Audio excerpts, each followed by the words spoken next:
Rương đam cầm nát sạch sọt đâm ná rương ca bị prey nia chỉ dụ ông vài năm một hỡi miên đam chơi thò mùi miên mẹ trà sống trà sai xa khà mà hai chân tu tới nơi phùm chết kháng cái rộp an có khai rụt cái chiết đi nát không sớm mai nụ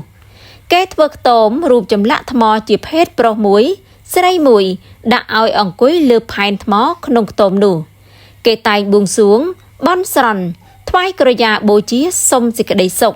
có thọp ban sộng riêng mốc cây son mặt thả nẹt ta mới chả sộng miên rục khát tê đà muối miênอายุ vẹn mình đăng chia phần mát năm mà đối dương tỷ thật nơi lỡ đàm chế thông nút chia đắt nơi chờ du tới miên sray mình nè một chấp bạ đệ sân thị chia côn nẹt sộng đài rộp án đào rục cái chít nụ lúc thông bình vây trùm túng đào rỡ đỡ trừ sàn prến thoái cờ già bố chia chun nẹ ta mà chả sọc niềng nước có tu tha bài nung trầm nấy từ sàn chua ở bốc bà đài rút khát tê và đà cờ lấy khơi được cho nó chết tai miền chật án nát aso sờ lán nhìn nụ hạ đối chia bọt khía pi cá nam một tớp nâng bàn chuốc mục khía thầm mày rút khát tê và đà nú căn tài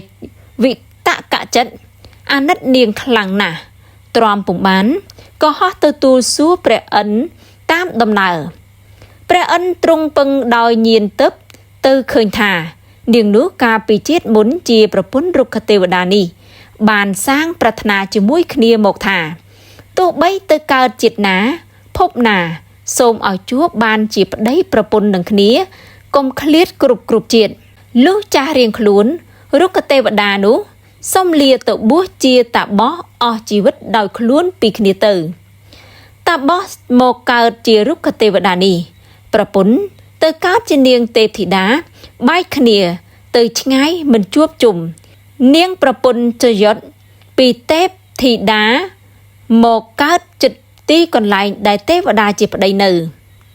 mốc pi miên đi sáy pi chít môn dạng nỉ tớp bần đà ở rục khát tê đá chế tay sờ lạnh ăn nát aso niềng tại một pi rục khát tê đá nụ miên pía đại kích tự bùa trao propun ở pruy tục về tận ní o song khá tới mình ở chụp mốc ban chia cho giọt tới cao chìm nú vĩnh mình chuốc khnia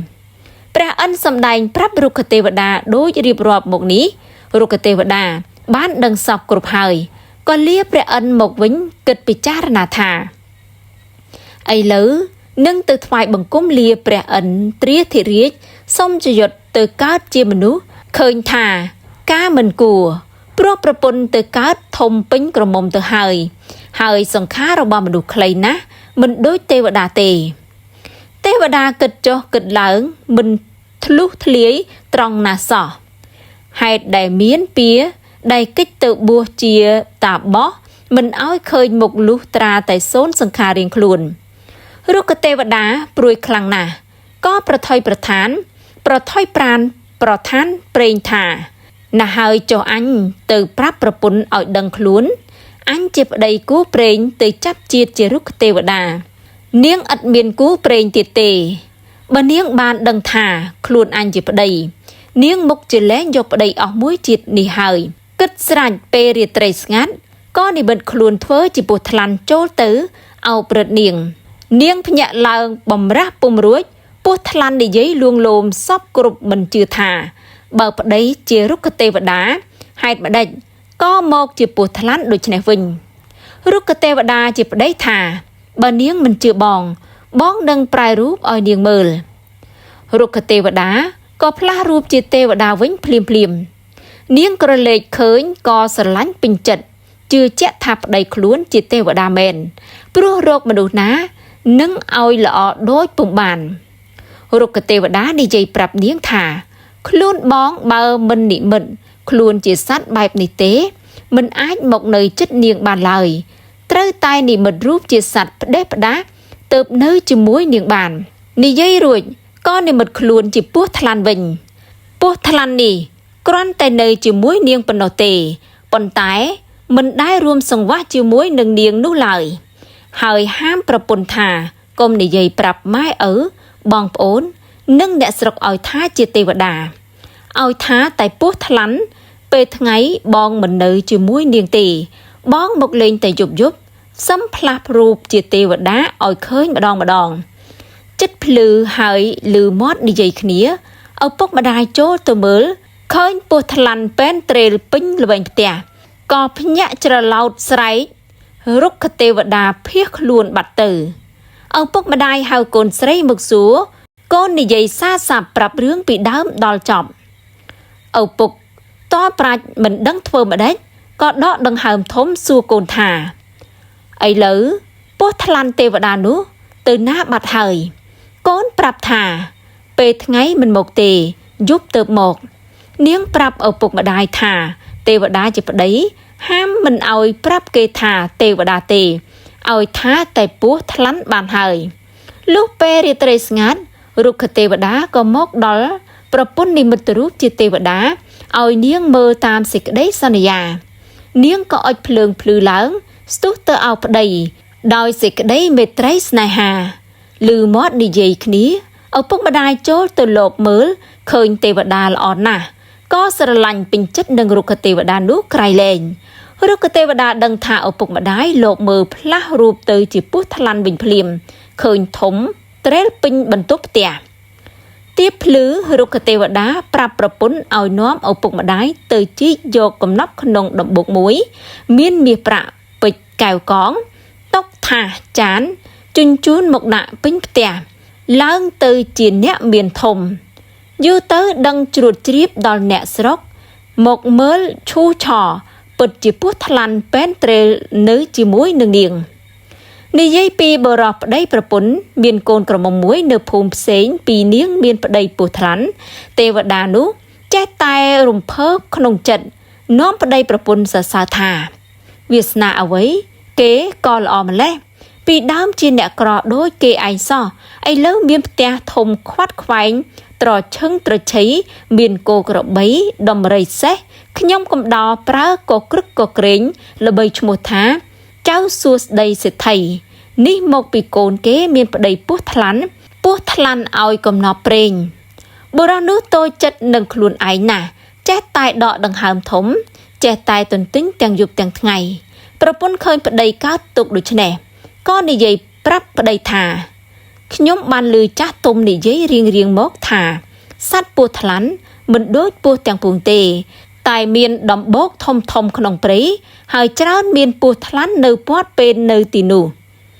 គេថាពស់រក្សាកំណប់ប្រេងប្តីថាបើដូច្នោះព្រឹកស្អែកឯងដាំបាយឲ្យបងពីព្រឹកកុំឲ្យអ្នកណាដឹងបងនឹងដើរស្វែងរកពស់ថ្លាន់ពាត់ដំបូកក្នុងព្រៃធំបើឃើញបងនឹងចាប់យកមកធ្វើជាប្តីកូនយើងប្រពន្ធពេញចិត្តក៏ព្រមព្រៀងគ្នាព្រឹកឡើងដាំបាយវិជាសំណុំព្រមទាំងទឹកបំពង់ប្រគល់ឲ្យប្តីក៏ដើរស្វែងរកពស់ថ្លាន់បុរសនោះចូលក្នុងព្រៃធំមិនយូរប៉ុន្មានក៏បានប្រទះដំបូកមួយធំក្នុងព្រៃទួលមានបន្លាស្អិតនិងវល្លិរវីមវាពាក់ព័ន្ធលើគ្នាបុរសចូលទៅអើតឈ្ងោកមើលឃើញពស់ថ្លាន់ពេនត្រេលលើក្បាលដំបូកពស់នោះរស់នៅក្នុងព្រៃដំបូកនោះអស់កាលជាយូរអង្វែងណាស់មកហើយវាមិនដែលទៅកាន់ទីណាសោះទោះបីអត់ឃ្លានយ៉ាងណាក៏ស៊ូទ្រាំនៅក្នុងទីនោះពស់ក៏មិនរើប៉ុន្មានព្រោះវាស្គាំងស្គមអស់កម្លាំងស្ទើរតែកម្រើកខ្លួនមិនរួចបុរសយកឈើគោះមើលក៏មិនទាំងកម្រើកខ្លួនផងបុរសនោះនឹកត្រេកអរក្នុងចិត្តណាស់គិតថាពស់ថ្លាន់នេះពិតជាមានកំណប់ហើយបានជាស្លូតម្លេះក៏បោចវល់ស្រាក់ស្រោតជាប់បុរសលើកស្ពាយនឹងភ្នែនមកដោយធ្ងន់ខ្លាំងពេកក៏ឈប់សម្រាកតាមផ្លូវទល់ប្រលប់ទៅមកដល់ផ្ទះស្រែកហៅប្រពន្ធនិងកូនក្រមុំពីក្រៅរបងឲ្យទៅជួយទទួលប្រពន្ធនិងកូនក្រមុំក៏ចុះទៅទទួលប្តីឪពុកស្ពាយពស់ថ្លាន់ទាំងភ្នែនក៏ត្រេកអរឥតឧបមាលុះយកមកដាក់ដល់លើផ្ទះអួតប្រាប់ប្រពន្ធថាពស់នេះស្លូតណាស់ត្រូវចិត្តបងហើយបើភៀនឯងមិនជឿទៅចាប់ស្ទាបអង្អែលមើលចុះស្ទើរតែមិនកម្រើកខ្លួនប្រាណផងប្រពន្ធលោកដៃទៅពាល់មើលឃើញមិនកម្រើកមែន ក៏ចេះតែបបោអង្អែលសរសើរថាកូនអើយពណ៌សម្បុរអ្នកអីក៏ល្អម្ល៉េះដូចគេទៅនឹងទីបមាសថ្មីទោះបីជាហូលដែលជាងចេះចងគៀតយ៉ាងណាក៏មិនល្អមិនដូចអ្នកដែរពោះថ្លាន់ដោយជាប់ចំណងផងហើយហេវហត់អស់កម្លាំងអត់អាហារយូរថ្ងៃផងក៏ធ្វើតែភ្នែកភ្លឹះលិតអណ្ដាតក្លែបប្រហែលជាក្នុងចិត្តវា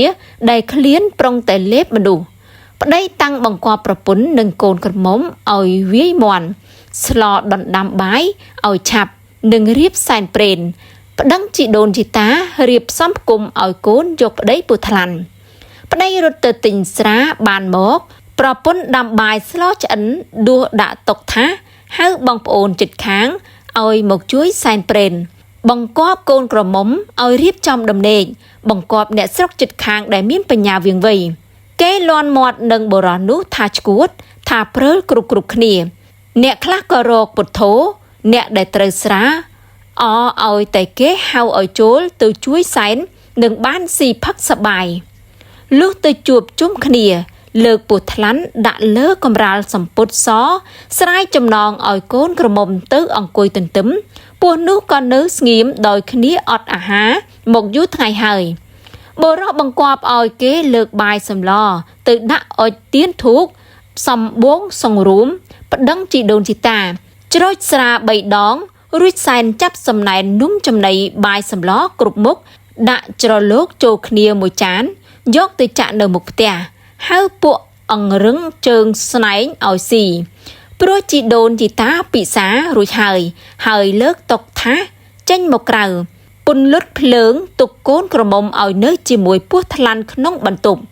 នាងនោះប្រហែលជាខ្លាចពោះដែរប៉ុន្តែនឹងចេញមកក្រៅខ្លាចឪពុកម្ដាយព្រោះផ្សំដំណេកឲ្យពោះថ្លាន់ហើយក៏ចេះតែអត់ទ្រាំទៅចំណែកឪពុកម្ដាយនាំញាតិមិត្តស៊ីមាន់ផឹកស្រាឯល្វែងខាងក្រៅពោះនោះកាលមនុស្សនៅស៊ីផឹកមាត់អ៊ូអនៅតែស្ងៀមធ្វើហាក់ដូចជាមិនដឹងខ្លួនលុះគេស៊ីផឹករួចទៅស្ងាត់អស់ប្រហែលពាក់កណ្ដាលអាត្រៀតវាលាខ្លួនខ្ញាវាឥតរឹតរួបនាងនោះទេព្រោះពោះនោះវាធំល្មមលេបនាងនោះបានតែម្ដងវាគ្រាន់តែយកកន្ទុយសករុំកដៃនាងនោះជាប់ងាកក្បាលមកក្រោមគៀវជើងប្រមូលផ្ដុំគ្នាវាហាមាត់ប្រញុកជើងនាងទាំងពីរតែម្ដងពីដំបូងនាងនោះស្មានថាពោះថ្លាន់ប្រុងរួមបវេនីនឹងខ្លួនបានជានាងនៅស្ងៀមមិនមាន់ព្រោះដេកជាមួយគ្នាតាំងពីល្ងាចមិនអីសោះ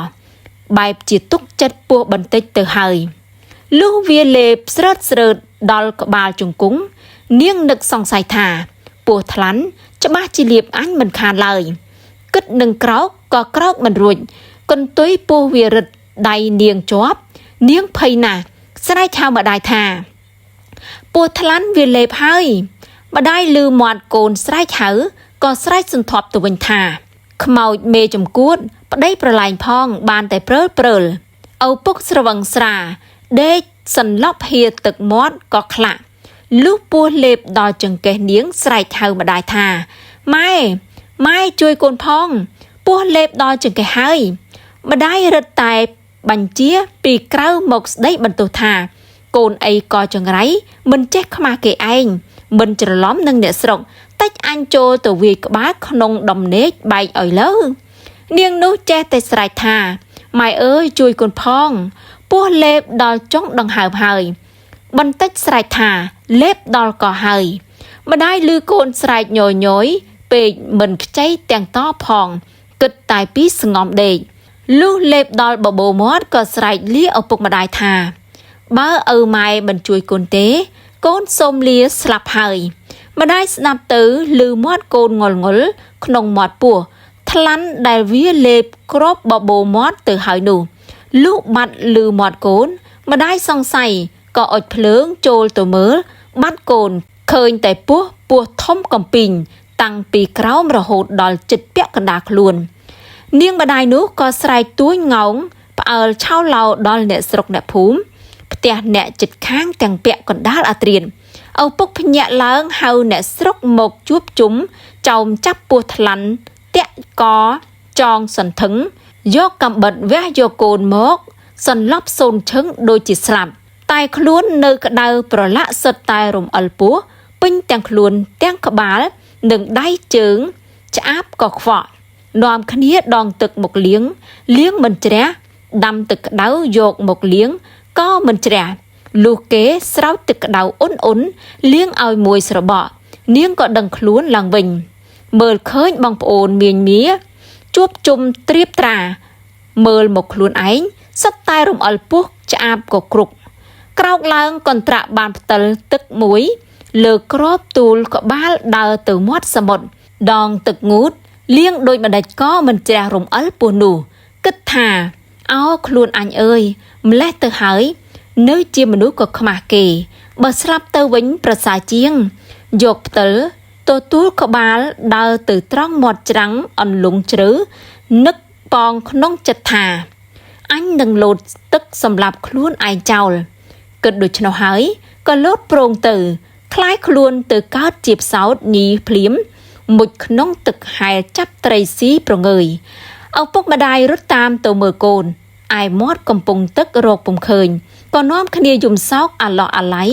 រៀបរាប់រឿងផ្សេងនៅមាត់ទឹកលុះត្រឡប់មកផ្ទះវិញបបួប្តីប្រពន្ធអូសពស់ថ្លាន់យកទៅចោលក្នុងព្រៃធំមួយដោយស្មានថាពស់ថ្លាន់វាស្លាប់ព្រោះវះពស់រយះជាពីរទៅហើយតែធម្មតាពស់ថ្លាន់តែងមានប្រមាត់រស់ក្រាន់តែវះពស់ប៉ុណ្ណឹងមិនស្លាប់ទេលុះត្រាតែកាប់ដាច់ជាពីរជា3កំណាត់ទើបស្លាប់យូរទៅពស់ថ្លាន់ចាស់ជារស់ឡើងវិញហើយតាំងចិត្តលែងស៊ីមនុស្សនិងសត្វណាដែលគ្មានរោមគ្មានមមីការដែលពស់ថ្លាន់លែងស៊ីមនុស្សនិងសត្វគ្មានរោមក៏ជាទំនៀមទម្លាប់ពីត្រឹមនោះមករហូតដល់ឥឡូវនេះឯផ្សោតក៏កើតមានពីត្រឹមនាងប្រពន្ធពស់ថ្លាន់រហូតមកដល់សពថ្ងៃនេះក្បាលផ្សោតក៏ត្រងោលដូចជារបៀបទូលផ្តិលអវយវៈរបស់ផ្សោតមិនខុសគ្នាពីមនុស្សប៉ុន្មានទេដូចជាដោះប្រដាប់គេខ្មាស់និងសរីរៈឯទៀតខ្លះសឹងតែដូចមនុស្សទាំងអស់គ្មានតែដៃជើងប៉ុណ្ណោះទេ